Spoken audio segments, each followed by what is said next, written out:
partir du moment où on veut jouer par exemple à droite, il nous suffira de positionner la bille dans un axe 45 degrés, qui correspond aux 45 degrés. D'accord? Voilà. Donc là, en théorie, si je joue demi-bille, je vais faire le point. Demi-bille, en haut, je fais le point. Ok. Donc maintenant, on avait parlé aussi de l'incidence et de la réflexion, c'est-à-dire que lorsqu'une bille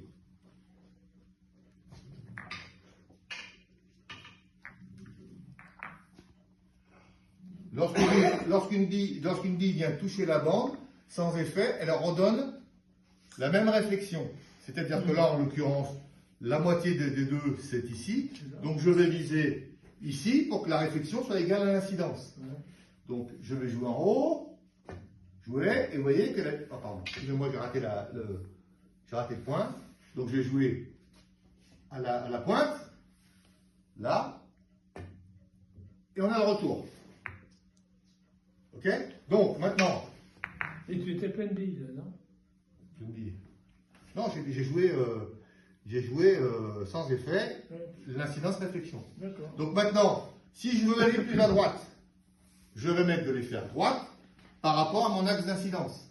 D'accord? Donc si je joue là et que je veux aller plus à droite, je vais mettre de l'effet latéral à droite. Ce qui va me donner une réaction vers la droite. D'accord? Et inversement, si je joue avec de l'effet contraire, je vais donner une direction inverse à la bille.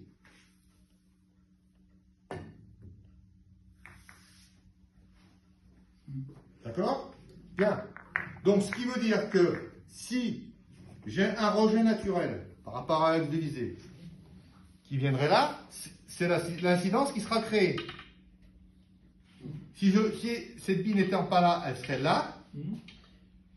Est-ce que la réflexion correspond à l'incidence? Si oui ou non. Si oui, on joue sans effet. Si non, si elle est là, c'est de l'effet à droite. Si elle est là, c'est de l'effet à gauche. D'accord? Donc je vais essayer de le faire sans effet. Je suppose que ça devrait marcher.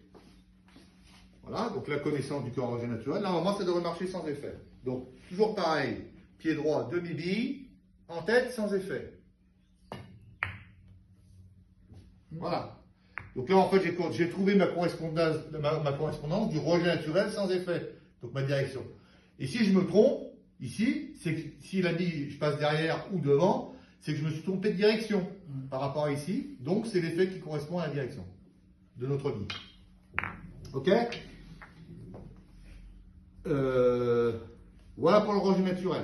Donc, on peut jouer rejet naturel après, en étant de biais, bien sûr. C'est à nous de trouver l'angle qui se dépasse par rapport à notre axe de bille. Où se situe notre rejet? Donc là, si on peut dire que là, c'est 90 degrés. D'accord? À partir du 90 degrés, c'est à la moitié de ça. Donc si on regarde bien la moitié de ça, c'est ici. Donc en théorie, si je joue demi-bille, je fais le point. D'accord? Voilà. Maintenant, si je mets la même chose, enfin j'ai à peu près le même coup, sauf que la bille, elle est là. Au lieu d'être ici, elle est là. Donc je me rends compte qu'en fait, en venant ici, ma réflexion doit être ouverte. Donc je vais mettre de l'effet à gauche, du côté où je vais.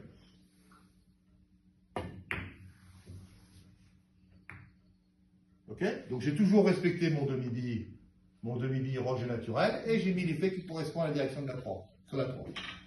Bien. Et tu as mis l'effet à gauche. Mais dans... L'effet n'est pas une référence, puisqu'on peut modifier l'effet plus ou moins en fonction du billard et de l'état du billard. Donc on ne peut pas quantifier réellement l'effet, parce que l'effet fonctionne aussi avec la force qu'on donne. Plus on joue fort, plus l'effet prend. Moins on joue fort, moins l'effet prend. Pourquoi? Parce que la bille, si on joue doucement, l'effet se perd déjà en allant jusqu'à la bille numéro 2. Et au contact de la 2, le temps qu'elle arrive jusqu'à la bille de 1, il peut, si on joue vraiment doucement, ne plus y avoir d'effet. Donc il y a une force minimum à donner, et cette quantité d'effet n'est pas maîtrisable en fait. Hein, c'est vraiment de la sensation. Bien.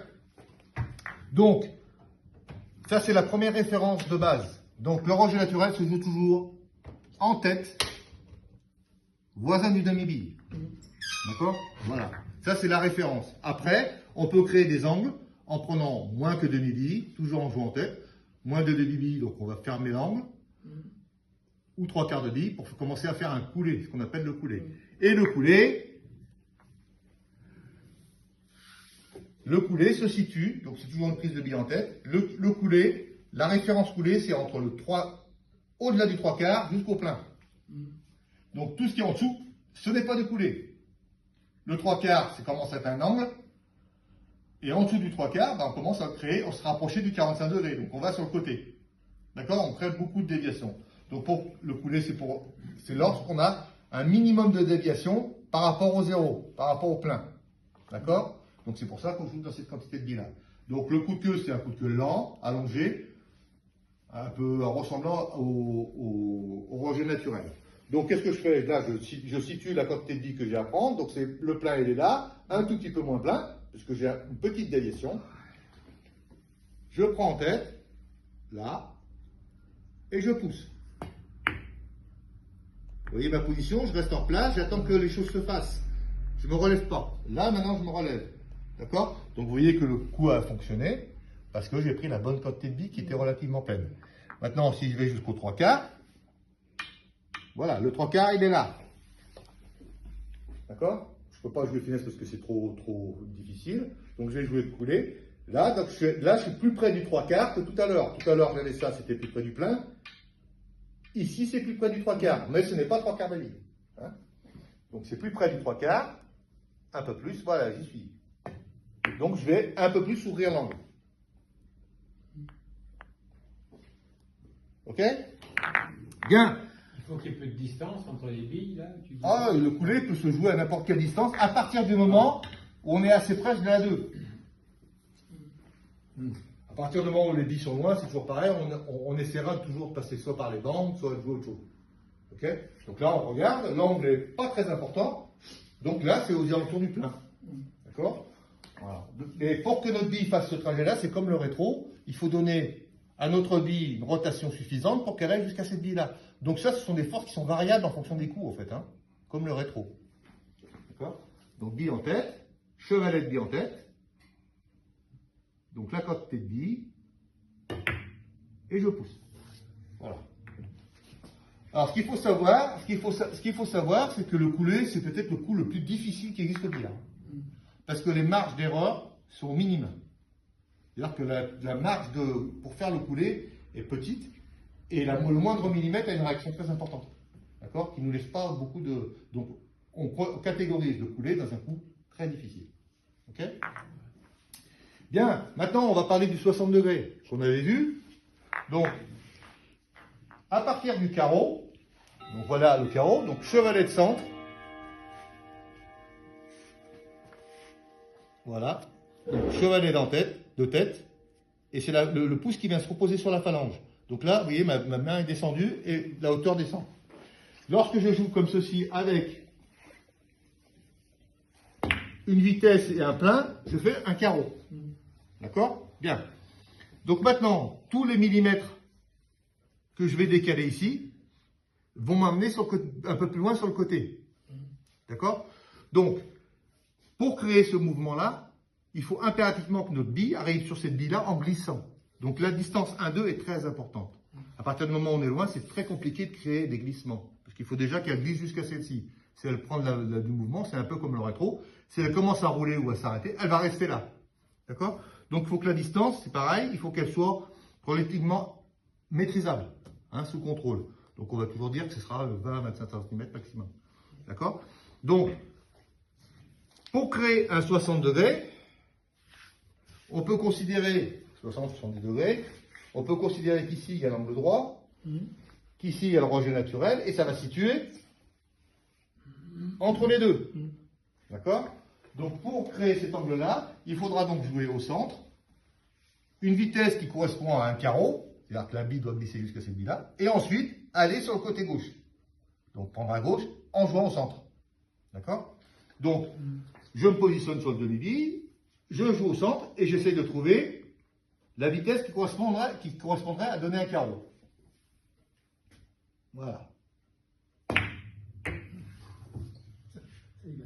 D'accord? Donc, évidemment, évidemment, vous allez voir que si je joue trop doucement, la bille, elle va éclater, mais elle va pas aller jusqu'à là-bas. Elle peut même peut-être avancer en jouant trop doucement. Vous voyez? Donc ça demande une force minimum. D'accord? Par contre, si on joue trop fort, puisqu'on est dans un coup d'éclatement, si on joue trop fort, on va commencer à ouvrir par ici. D'accord? Donc si je veux venir par ici naturellement, je prendrai 2 tiers de bille avec le même coup de queue que je vais donner là.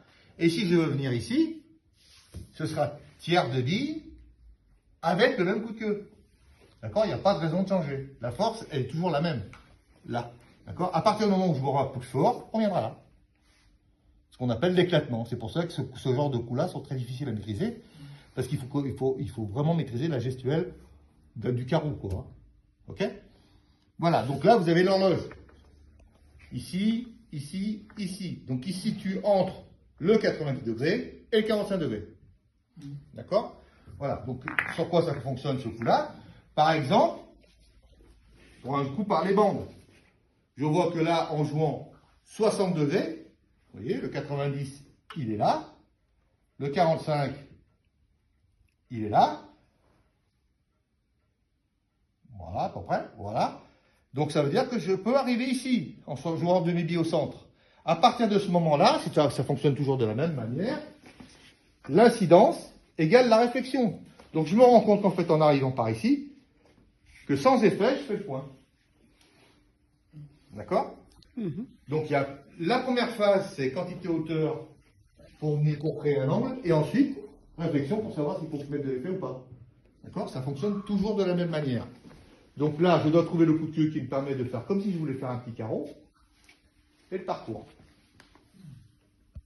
Donc demi-bille au centre.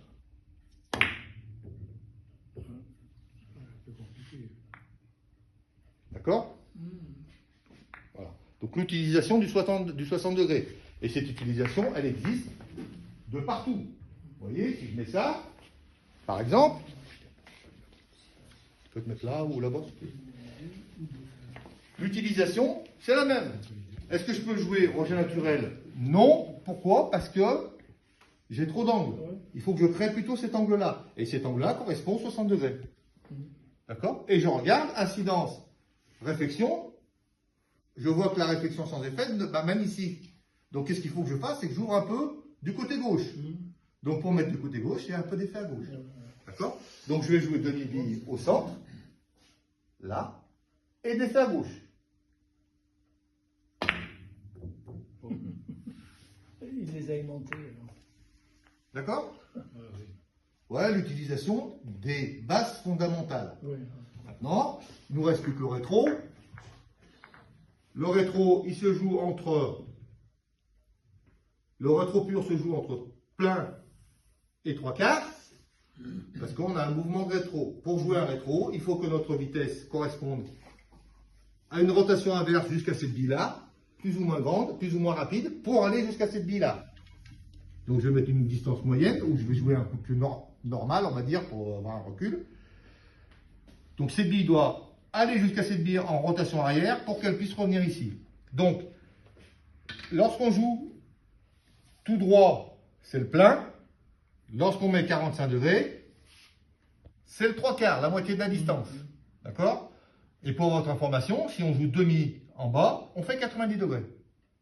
Donc ce sera intermédiaire. Plein, 90, 45. Donc je vais me positionner dans le 3/4 de bille.